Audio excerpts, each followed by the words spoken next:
Get ready for another informative, educational, and inspirational story on one of the hottest podcasts in the world. Forget what your clock says and get comfortable. It's time for another edition of It's Primetime Somewhere with your host, J.D. Williams. Now let's meet today's guest. Well, welcome everybody to another edition of It's Primetime Somewhere. We certainly appreciate you being here today. My name is J.D. Williams, and I am going to introduce my guest right now, and his name is Mr. Mark Bello. And Mark, I always start these out exactly the same way. First of all, welcome to Primetime Somewhere, but just who in the heck are you? Tell me about you. Whatever you want to say. You're on the floor. I love the beginning of your show. If your audience is sleeping, it'll wake them up. It definitely wakes them up. Amen. Yeah, absolutely. JD, thanks for having me. You're welcome. Who is Mark Bello? Mark Bello is a father, a grandfather, a lawyer, a social justice advocate, a person who's represented citizens against wrongdoers for most of my life, as certainly my adult life. And in retirement, I decided to fulfill a promise I made to myself almost 40 years ago now, to write a book about an experience I had as a lawyer in my 30s. We took on as a David kind of character. We took on Goliath and beat them. And I thought it was a compelling story. I started writing it as a nonfiction account and decided it would be more compelling and more interesting as a fictional novel, and as a result, 40 years later or so, at age 65, I wrote my first book. Since that time, I've written 11 more. Wow! Wow! I kind of caught the writer's bug, if you will. I didn't know that I had one novel in me, let alone 11, 12, but as it turned out, what happened was things, after I wrote the first book, which is called, by the way, Betrayal of Faith, and it features a lawyer, a down-and-out lawyer who pursues the case of his life, to give you a short version of it. And it was based on a personal experience I had, as I indicated. The lawyer is not me. It has certain elements. He has certain elements of me and certain elements of others that I've encountered along the way. But he starts out as a down and out, almost destroyed alcoholic and resurrects his career and handles this case. Wow. It was based, as I indicated, on a real case that I handled in my 30s. And I thought, okay, I've fulfilled my bucket list. I have written my book and I'm done. And then certain things started happening in the news and I started writing about them. And I realized that I had other novels in me based on newsworthy events.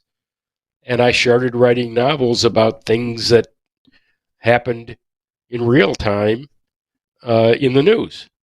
And the rest is history. As I indicated, I've written now 11, 12 books. I'd have to count.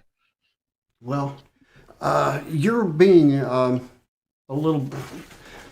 There's a lot more to you than that. I'll put it that way. So I'm going to tell the audience, because you obviously don't want to just, glorify yourself, but you definitely need for people to understand that you're a pretty accomplished guy here that we're talking to today. Mark is an attorney. He's a social justice advocate. We'll get into that a lot. Award-winning author, the Zachary Blake legal thriller series. I assume that's what you're talking about with all these different books that we got going on here. You're also the most of them, yes. And you're also the co-host of your own podcast, which is called Justice Counts. We'll talk about that too. Also, because I want people to know when it airs and all that good stuff. We'll get into that for sure. You got 44 years of courtroom experience. I don't know. I think radio people like me and then lawyers, we both catch grief. Okay, I think that's a fair statement.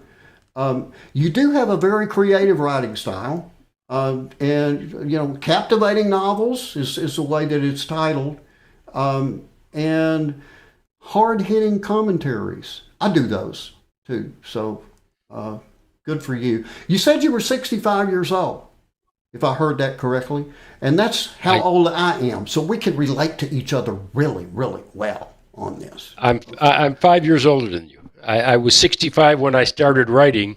When I wrote the first novel.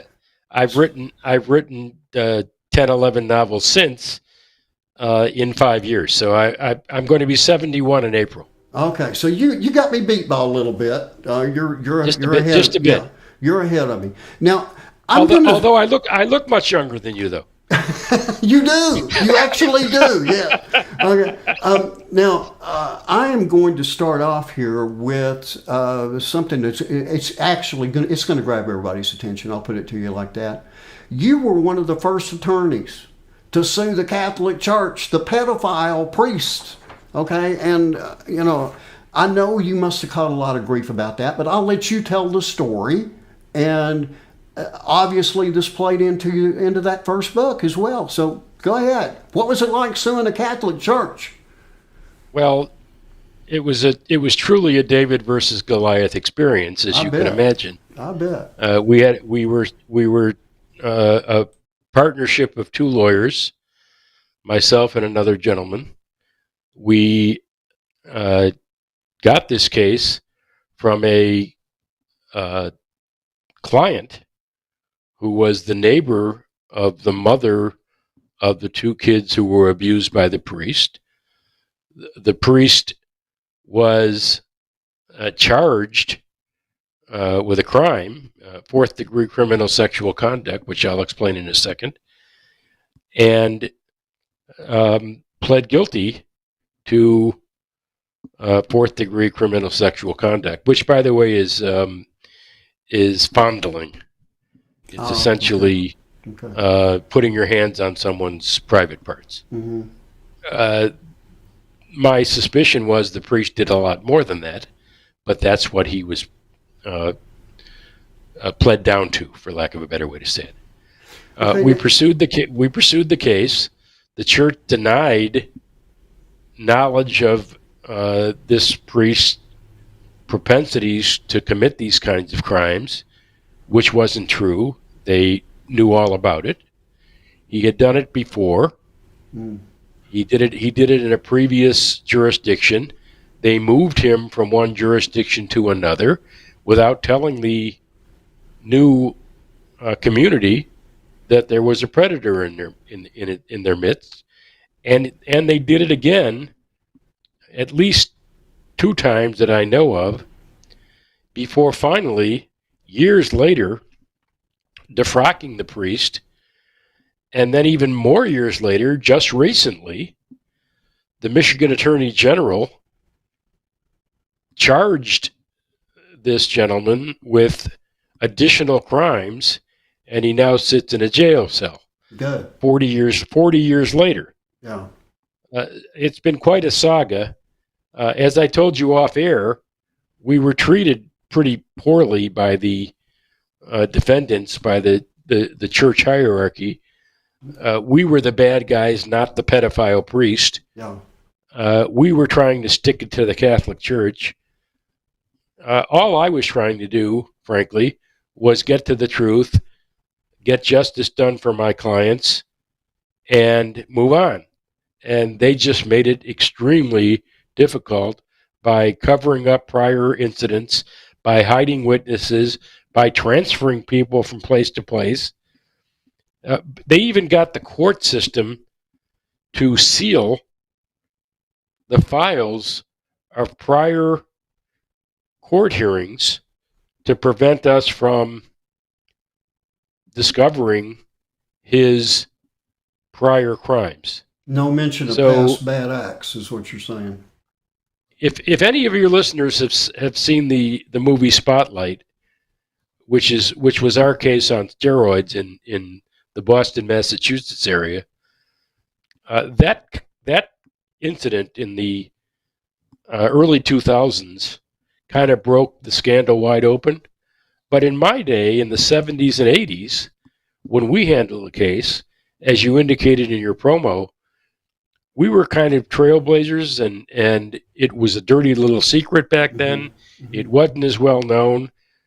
People who charged the church with this kind of conduct weren't believed. They were given the benefit of the doubt, the church was, and we literally had to go out and prove our client's case. I traveled to 7 states, tracking down witnesses, especially the prior families who were also moved away. Wow. Paid off and moved, and did all of that on our own dime. And essentially, David took his little slingshot and bullseyed Goliath right in the forehead. Well, now, going back in history a little bit here, I remember vaguely these cases when they first began. Now, you were one of the original lawyers, right? In pursuing this. I don't know that we were the first people to pursue cases. There was a large scandal in the New Orleans, Louisiana area. I believe that case preceded ours. Okay. There was, as I indicated to you, there was a case involving the very same priest that was handled by a Michigan lawyer prior to ours, but the information was kept quiet and the file was sealed. How do they do that? Get our hands on that? I don't understand how they can force or ask a court to put away past bad acts, and I sure don't understand how the Catholic Church or any church, I don't care what the denomination is, can move somebody that's caught and say, "Oh, it's okay, just don't do it again." I don't get this. Well, I can answer the first question. The first question is you can negotiate it. And what I mean by that is if you're going to pay somebody, and I'm going to make up a number, let's keep it small. Let's say I'm going to pay you $5. Okay. And I'm going to pay you $5 for the harm I caused you. But I'll pay you 10 if you keep quiet about it. Mm-hmm. Okay. If you're willing to take 10 and keep quiet about it, the court will enforce that, as long as you've been paid consideration for keeping your mouth shut. And that's really as simple as that. That's why that happens. Now, well, you're a lawyer. I get it. I understand that. But it just seems to me like that people shouldn't be able to hide that kind of stuff. I mean, not sexual abuse of children or even adults for that matter. I mean, that seems like something that should be overridden. I don't get it. You explain it. I don't get it. Well, as a matter of fact, it was overridden, which is how we found out about the information.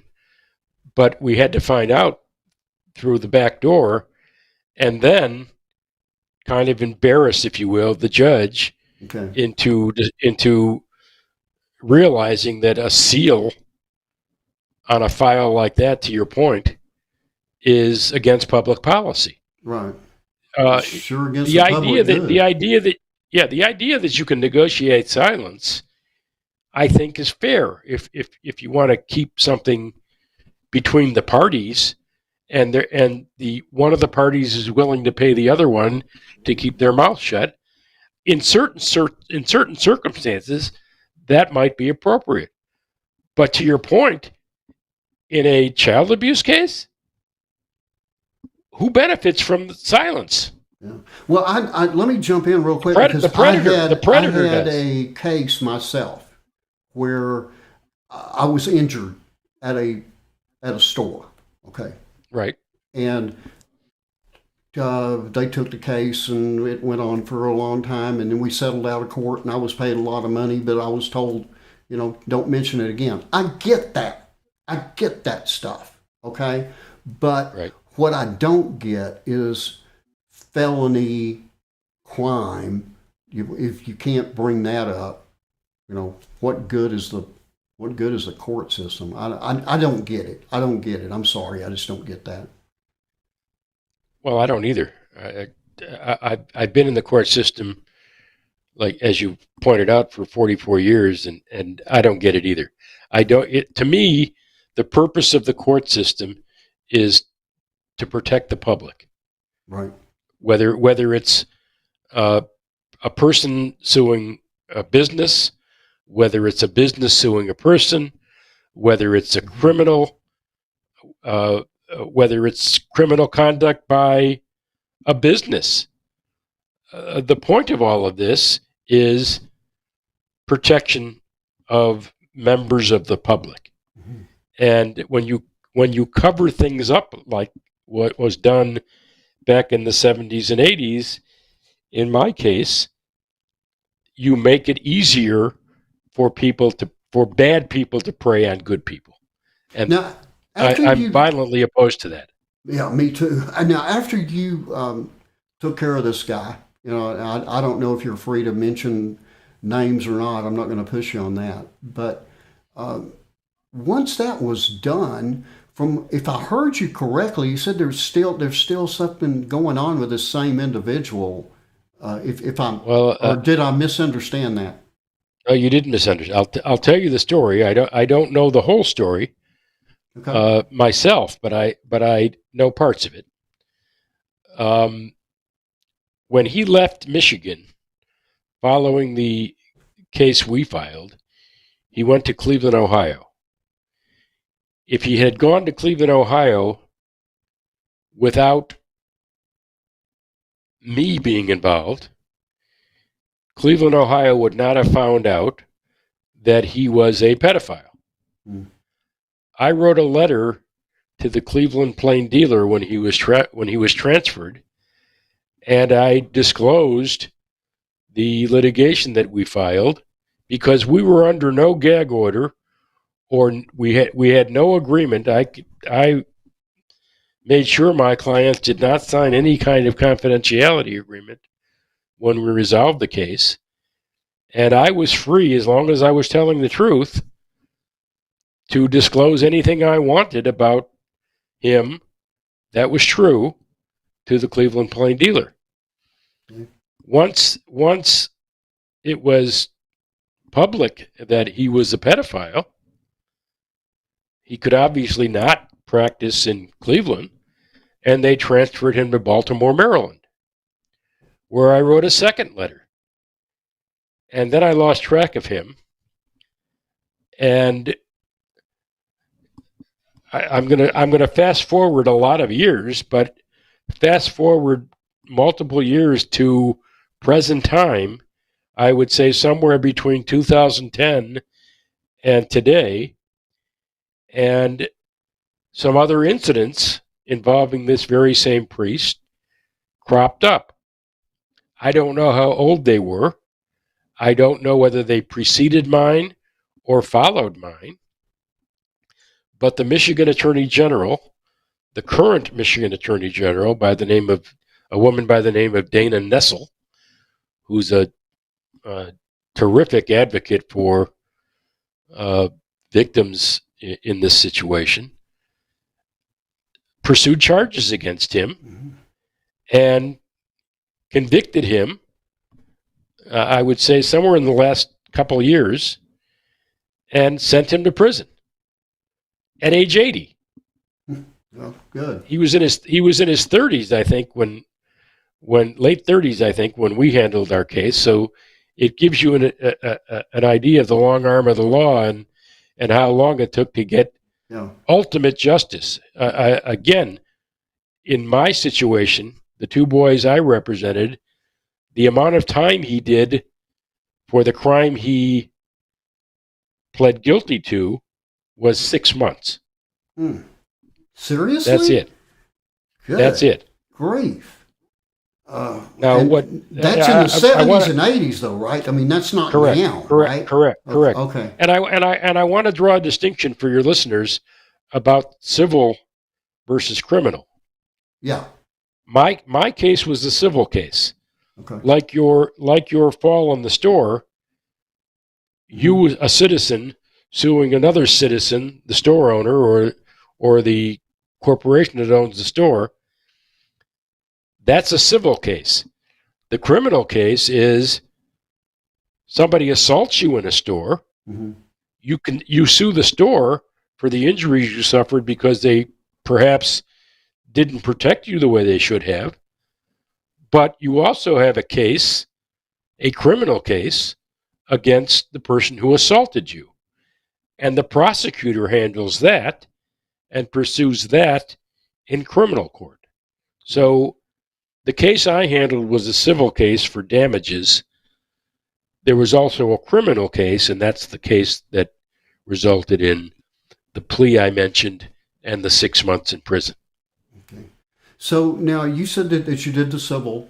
Now, was the case all encompassing? And by that, I mean not only against the priest, but also, I don't know what they call Correct. it, parish or whatever. Correct. What was it Money again? damages, money Right. damage, compensation. Right. And that was all encompassing, right? As far as the church itself and the priest as well.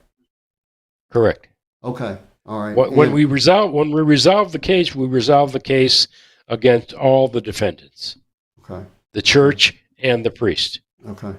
And then they had the gall to go ahead and transfer him again where he could do it again. That makes a lot of sense to me. Yeah, that's been their MO. Yeah. Their MO has been, unfortunately, I can't explain it. I can't tell you why they do this. Yeah. The excuse I've heard is shortages of priests. Mm. My attitude is I'd rather have a layperson run my church and preach the gospel Right. than a predator. But Right. that's just me. Just me. Well, I'm with you. I'm with you on that. And, again, this isn't an assault on the Catholic Church. And I think that, we talked about this beforehand. And, this isn't about just the Catholic Church. This is about any church, any denomination. This kind of stuff just can't be allowed to go on. And these places have got to take some responsibility for stuff. And I hope that you held their feet to the fire on that one, because, they've got to be held responsible. And if I remember correctly, in the 1970s, this was brand new stuff. I'm sure it's gone on for decades or centuries or whatever, but this was brand new litigation. It hadn't popped up before, from what I remember. You're correct, and you're also correct that it probably went on for decades prior to that without any litigation being filed at all. Right. Whether or not there were payoffs or money being given to people for silence, Mm-hmm. or whether or not people were just religious people and they felt suing their church was blasphemy. I don't know the reason, but you're right. Litigation in this area didn't start until probably the late 60s. Yeah. Well, going up against a church, or going up against your church, whatever church it is that you're attending, that's a pretty hefty step. And I'm sure that there were some parents that honestly didn't believe their kid.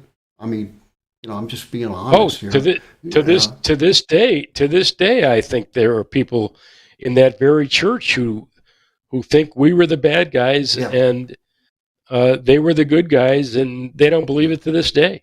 Yeah.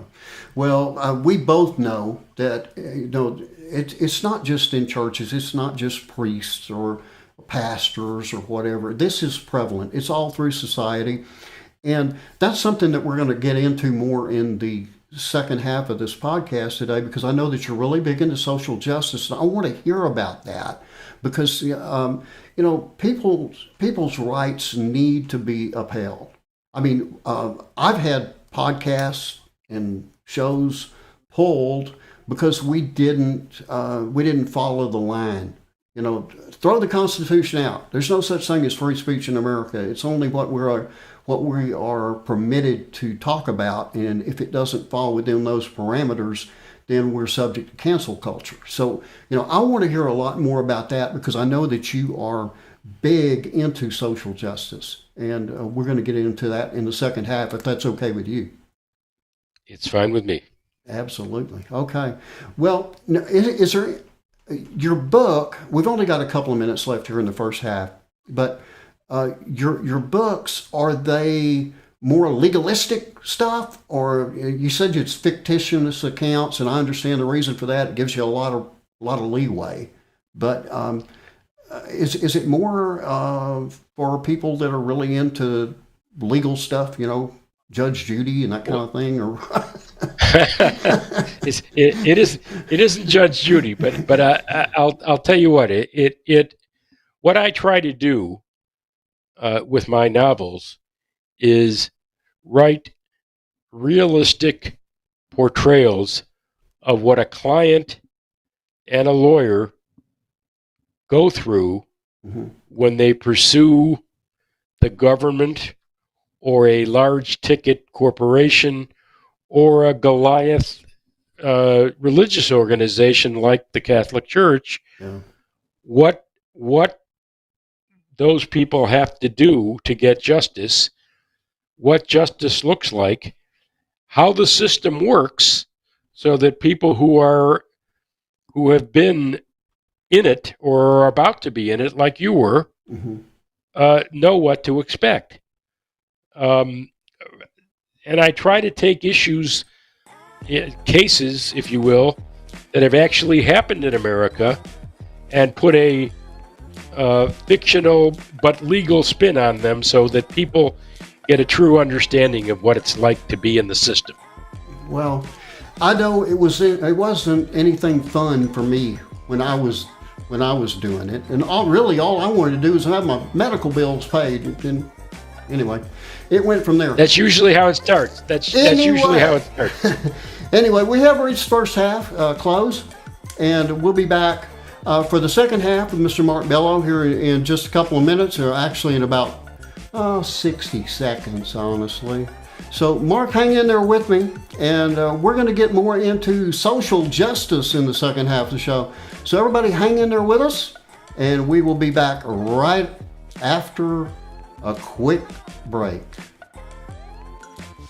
Attention podcasters, influencers, media personalities, content creators, and aspiring or existing radio personalities. KRRB Revelation Radio now offers the opportunity to broadcast or syndicate both new or existing shows to all 50 states and more than 160 countries around the world. And if you currently operate a radio station, we offer you the opportunity to add several popular shows in virtually every genre for broadcast on your station. Choose programming from 30 minutes to 2 hours, with each internationally syndicated show adding quality content sure to grow your listening audience. We even have excellent optional services to help you promote your show or station. These services are not only designed for audio use on the radio, but also include tools for use on social media, even YouTube. For more information, visit www.revelationradio.net or email the Ustreamit LLC Broadcast Network at office@ustreamit.net today. Well, welcome back, everybody, to the second half of It's Primetime Somewhere. Again, my guest today is Mr. Mark Bello. And Mark, I'm going to get away from the Catholic Church. You get away from all that here for just a minute. Unless, of course, it comes up as far as your books go.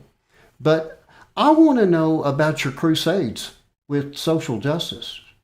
You are obviously an advocate for some people that need people to be on their side. So tell us a little bit about what you're doing in that regard. Well, most of what I do involves writing books about these various topics. So, for instance, I wrote a book about I don't want to get too political, but the second book, the one that followed Betrayal of Faith, was called Betrayal of Justice, and I was a person who was deeply involved in the 2016 election. I didn't like the rhetoric on either side of the aisle, and I began to say to myself, what would the country look like if a self-professed bigot became president of the United States? And I wrote a book about a very nasty, evil guy, businessman, who becomes president of the United States. I wrote it, so it must have affected me a great deal because I wrote it in 4 months. And I told you how long the first book took. So the first book was over 40 years in the works. So this one I wrote in 4 months. Now I want to make sure your listeners understand that I don't have any qualms about being a Democrat or being a Republican. I probably, if you want my politics, lean more left than I lean right. But I voted for Republicans and Democrats all my life. I vote for a person, not a party. And in this case, I just didn't like what I was hearing. So I embellished it and made it the worst kind of person you can imagine. Well, what happened was Donald Trump became president of the United States. And whether you like him or whether you don't like him is beside the point. The president that I wrote about was a bad guy, and I finished the book and published it before the election was decided. Well, I get attacked on social media for doing a hit job on the president. And my response was, as you can imagine, I wrote the book before he became president.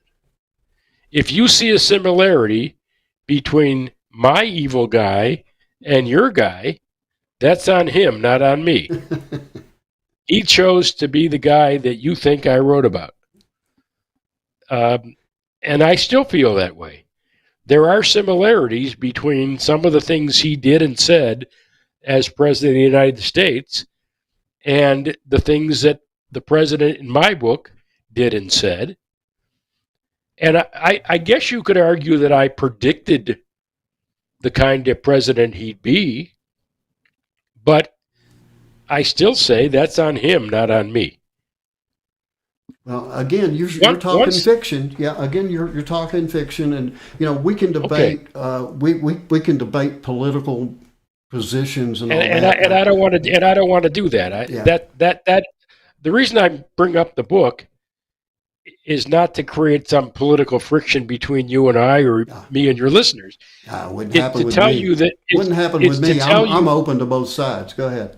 Okay, as am I. But the point is that is the ultimate example of my taking issues from the headlines and turning them into a novel. Okay, gotcha. Once I did that, I said, oh, this is interesting. I wrote a book in 4 months pulling information and characters from the news, essentially. Mm-hmm. This is fun. So I followed that up with books that an incident would happen in America, sometimes serious, sometimes extremely serious, and I would write a novel about it. So there were some white supremacist incidents against the Muslim community back in the day, and I wrote a book about anti-Muslim sentiment and white supremacy. A couple of incidents happened where a black motorist was shot and killed by a traffic cop. I wrote a book about a traffic stop shooting and how the legal system, both on the criminal side and the civil side, as we discussed in the first half hour, would handle a traffic stop shooting. Mm-hmm. This is before George Floyd, by the way, Okay. Before Tyree Nichols and so on. But I wanted people to see how the legal system might handle such an event, both on the civil side and the criminal side. I also wanted to create what it feels like to be the family of the victim, but also what it feels like to be the cop where everything went wrong. Yeah. And you didn't intend for it to be a situation like that. You didn't intend to hurt anybody or kill somebody. You panicked, and this is what resulted. At least that's what I wrote. Okay. So I tried to paint a two-sided picture of a tragedy. And that's what a traffic stop shooting is. Let me ask you this, because you said, and I agree with that. Let me ask you, you said that you wrote that particular book before the George Floyd, before all this stuff. How close did you come in what you wrote to what you saw play out in the news? Well, in fairness, that's not exactly what happened. I said Okay. I said I wrote it before George Floyd, Okay. and I did. There were other traffic stop incidents that happened before George Floyd, Right. and one of them, I believe the gentleman's name is Philando Castile Okay. in Minnesota, and the book I wrote is loosely based on that case and a few others filtered in, but as you know, George Floyd wasn't a shooting. George Floyd Right. was kneeled on for 10 minutes and Right. suffocated, essentially. Well, the first one that I can This- remember is Rodney King. I mean, I'm going way back there, but that's the first episode that I could remember. Go ahead. I use Rodney King's quote a lot because I think it's so important. He said back then, "Can't we all get along?" Right. And that little quote, Mm-hmm. I think, is a very important quote. One of the most important quotes of the 20th century. Yeah. I think. Great soundbite. Be Yeah. that as it may, his quote, by the way, followed what was then called the L.A. riots, that followed the acquittal of the officers in his case. The "Can't we all get along?" quote. Yeah. He wanted the citizens to stop protesting. But anyway, the book, it's called Betrayal in Black. Many of my books have the word betrayal in them, but not necessarily the central theme of each book. But I kind of got into writing betrayal of this and betrayal of that, and after a while, it just became the betrayal series. But Yeah, be that as it may, a Betrayal in Black looks at both sides and the pain that both sides suffer as a result of a traumatic event like that. And by the way, importantly, how the city and the community reacted. Did they do the right thing? Mm-hmm. Did they circle the wagons like the church did in my pedophile priest case, or did they lay it all out there and try to do the right thing. How often? And ultimately, how often does that happen? Just to jump in real fast, I can't answer that. Is it more of trying to excuse it or give a reason or cover it up, or is it more transparent? And I've got my own guess in that, but how is it used? What's the norm? I would tell you that if you look at a normal piece of litigation, your grocery store or department store case, mm-hmm. let's dumb it down a little bit or make it really simple. Okay.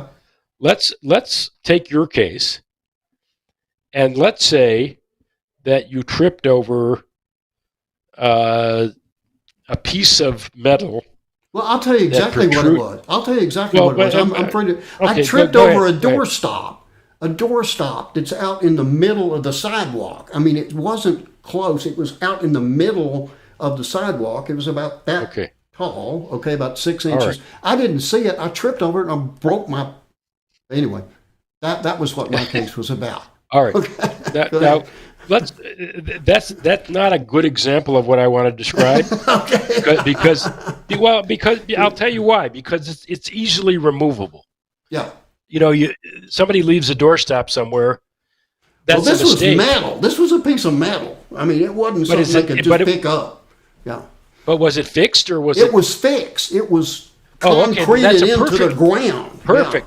Yeah. Perfect example of what I'm talking about. Then. Okay. Let's take your fixed doorstop. Okay. Would you agree with me that if you were the first person to fall over that doorstop, your case would be less valuable than if you're the 50th? Don't know. I'm open on that one. I don't know. It hurt. I'm going to tell you why I said that. Okay. It's a one-word answer. The answer is notice. Okay. If you know that there's a defect there, and you know people are tripping on it, and you know they're getting hurt, your misbehavior is more serious, right? Gotcha. Yes, I agree. If you're the first person, the store didn't know until you fell. Now, in your case, let's suppose they could have fixed the doorstop for $50 and chose not to spend $50 to make their place a little safer. Yeah. And you're a juror evaluating what the case is worth. Somebody falls, fractures their leg, needs open reduction surgery, where pins and rods and screws are inserted into your leg, and they have 9 months of rehab and now have arthritis. If you're a juror and the store wasn't on notice, that case may be worth this amount. But if you're the 50th victim and the store could have fixed it for $50, I don't know about you, but if I'm that juror, I'm going to slam the hell out of these guys. Yeah, there you go. Yeah, I agree with that. I agree with that 100%. Like I said, in my particular case, all I wanted was medical bills paid, and they wouldn't do that, so I had to sue them. Well, that's a different. That we could talk about this for hours. Yeah. That's a whole different subject. Insurance companies and corporate defendants making bad decisions about how they treat people who call them up and say, "I fell at your store. Yeah. Can you pay my medical bills?" And they treat you like crap. Yeah. That's the dumbest thing of all. To me, pay your medical bills, make you a happy guy, and prevent litigation. Yeah. But they don't. They declare war. Yeah. The point I'm making is that circumstances make all the difference in the world. So back to our traffic stop shooting. Is a case worth more money if the cop has had 10 reprimands for abusing citizens, 6 incidents where he pulled a gun on somebody who was unarmed, and now shoots this poor guy at a traffic stop? Or is it worth more money if the guy gets out of his car, slams the door, runs at the cop, and says, "You stopped me for nothing. I didn't do anything wrong. I'm going to kick your ass." Mm. And the cop starts backing up, and he pulls his gun and he shoots the guy in fear. Yeah. One is worth a lot more than the other. Would you agree? I would, and I would also interject that it seems like, maybe I'm wrong, it seems like that it would be worse if it was a veteran cop, like on the beat for 15 years, as opposed to somebody that's been out there for 15 minutes.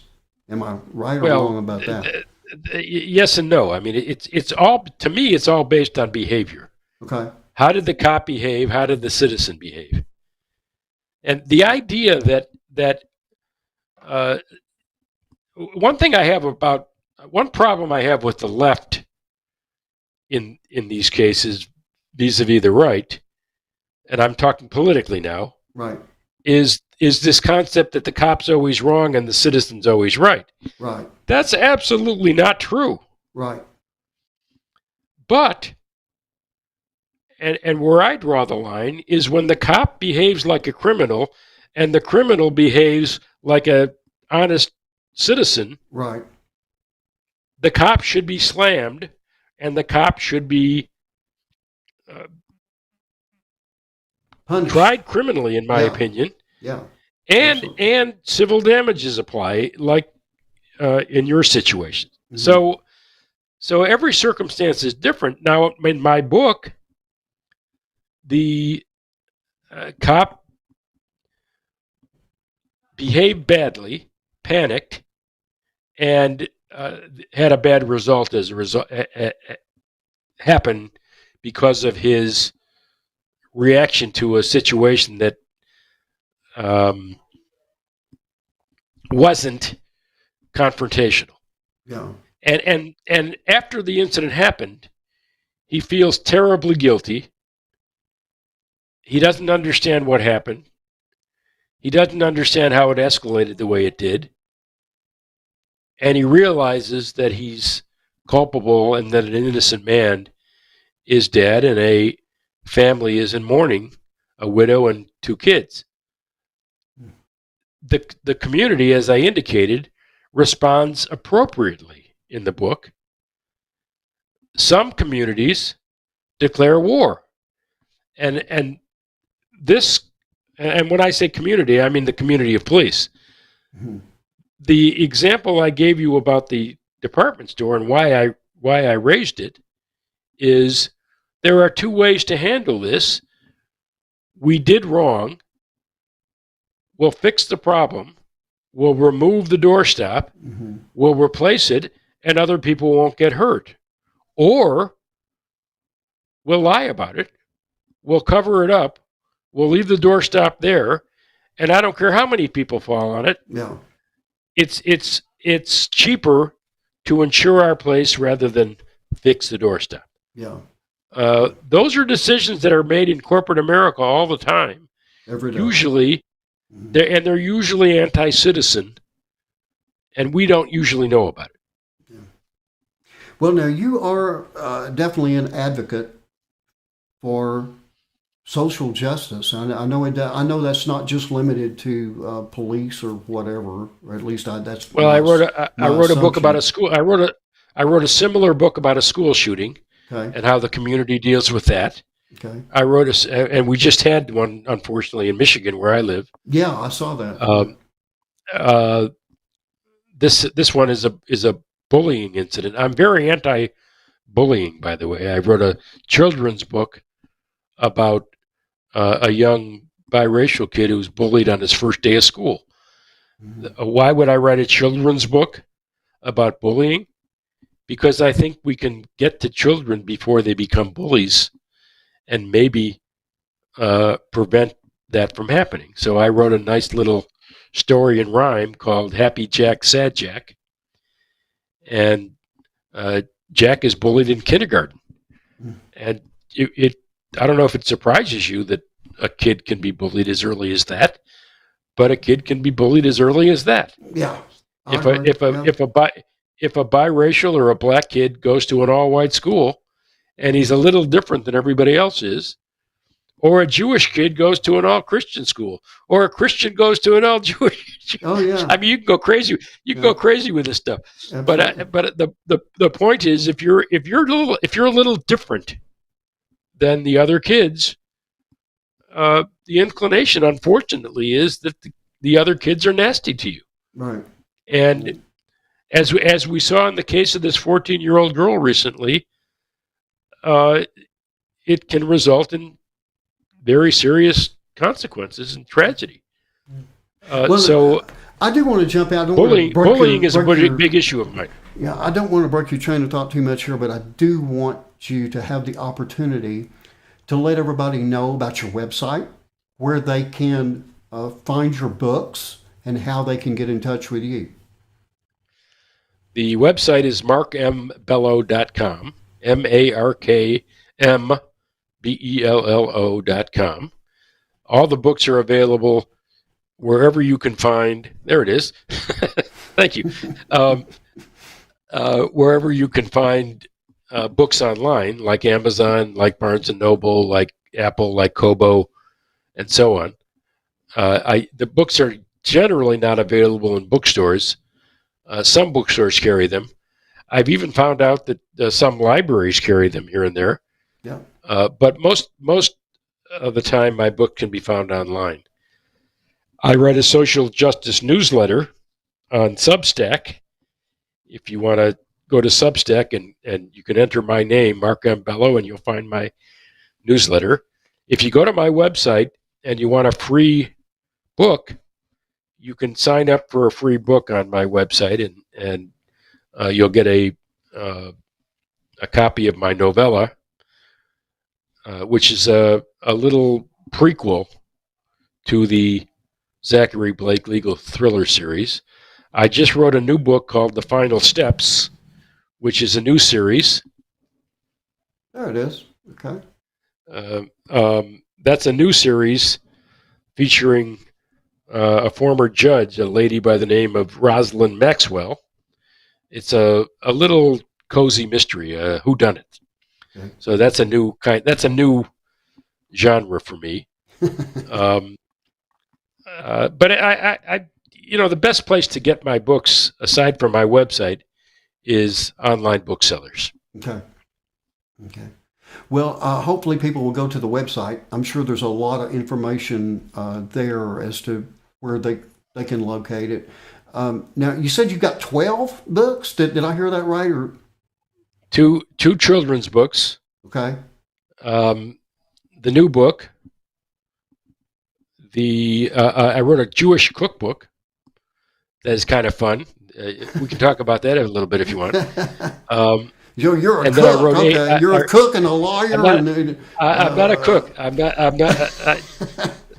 a cook. Okay, I got you. Quick story. I'm a member of a large family that came over from Russia and Poland during World War I and World War II. Okay. As you can imagine, as a Jewish boy, there were Holocaust survivors in my family, and these recipes in my family go back 150 years. Wow. We have a family club, and the family club put out this cookbook of family recipes going back 150 years. Wow. On my mother's side. So what I did is I took some of these recipes, added some Jewish recipes to it, made the recipes of Zachary Blake family rather than mine. Zachary Blake is the lawyer of my legal thriller series, and told some funny stories that are, some are true, some are fictional, some are just jokes I made up. But every recipe has a little story attached to it, and it's a really fun little book. So if you like to eat and you like to laugh, the Jewish Cookbook is a nice little project. I enjoyed writing. It sounds fun. Now, believe it or not, Mark, we're almost out of time for the podcast, and it's unbelievable to me because we hardly even scratched the surface of everything that you're about. And so I'm hoping maybe one of these days I can get you back on, because there's a lot left to cover. But I do want to give you an opportunity here in the last couple of minutes that we've got. Is there anything that you really want to hammer home to people, and anything that you want to say?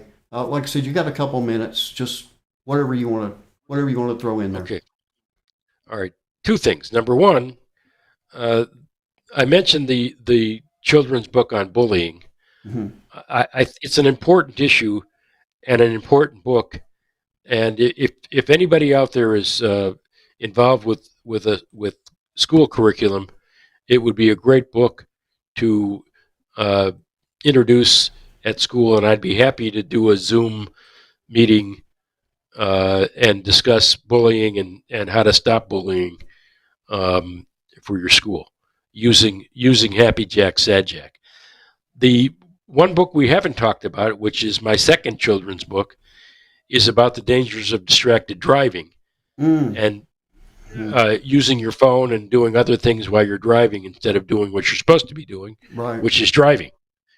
If you want to get kids and family members safely from one place to another, concentrate on your driving, not on your cell phone or your food or your makeup or anything else. Yeah, and I wrote a cute little children's book about that issue, which is also something that I think should be discussed in schools. Oh. The other thing I want to mention is kind of what we alluded to about justice. I have a podcast called Justice Counts, where we discuss justice and injustice all the time. But injustice happens for a lot of reasons. And one of those reasons is that our rights are being taken away from us right under our noses, and we don't even know it. I agree. And what do I mean by that? Well, the legislature, Congress at the federal level, or your state legislature at the state level, work together with big business to restrict our access to courts. Right. And they do that by limiting the amount of money we can get, creating immunities for government or corporations, and preventing our access to courts. So what I would suggest to your listeners is find out what kind of reforms there are out there against lawsuits in your community, and work to prevent those kinds of reforms from happening. We have a 7th Amendment in this country.